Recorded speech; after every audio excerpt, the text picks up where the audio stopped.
या देवी सर्वभूतेषु विद्यारूपेण संस्थिता नमस्तस्यै नमस्तस्यै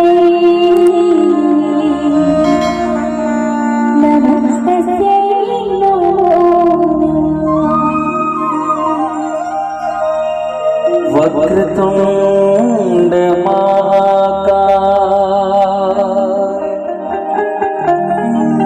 सूर्यकोटि समप्रभा निर्विघ्नं कुरु मे देव सर्वकार्येषु सर्वदा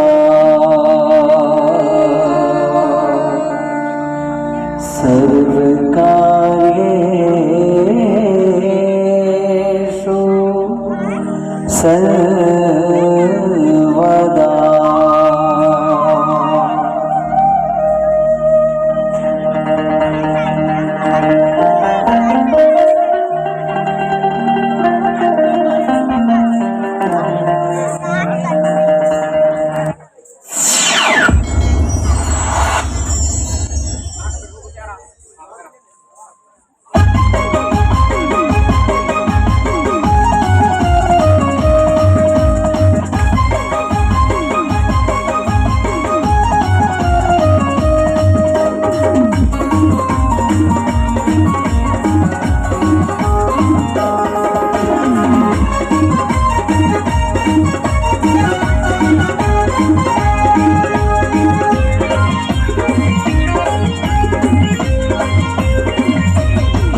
महादेव गौरी के नाम तोर पूजा करे संसार।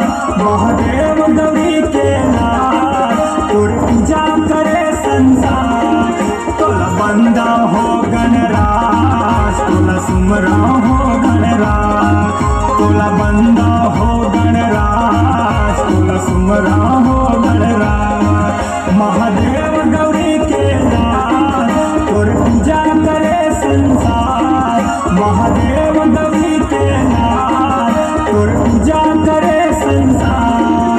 तोला बंदा हो गणराज तोला सुमरा हो गणराज।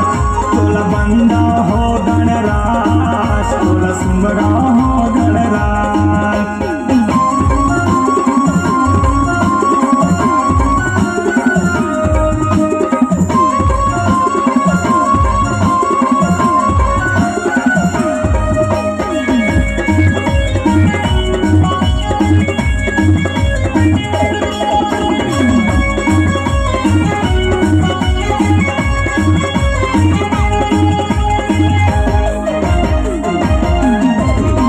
माता तोरे पार्वती है पिता है महादेवा।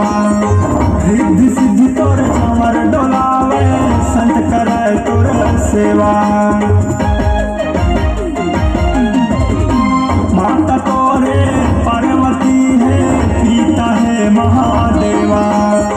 रिद्धि सिद्धि तोर चमर डोलावे संत करे तोर सेवा। तोला कैथे हो गणराज तोर पूजा करे संसार। तोला कैथे हो गणराज तोर पूजा करे संसार। तोला बंदा हो गणराज तोला सुमरा हो गणराज। तोला बंदा हो गणराज तोला सुमरा हो गणराज।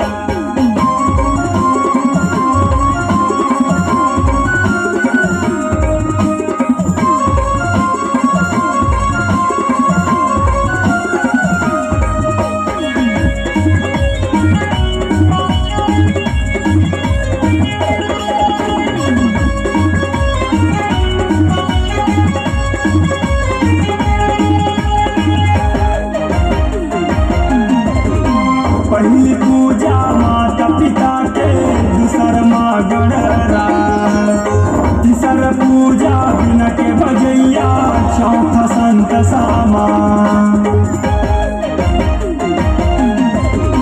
पहली पूजा माता पिता के, दूसर माँ गणराज, तीसर पूजा बिना के भजैया चौथा संत सामा।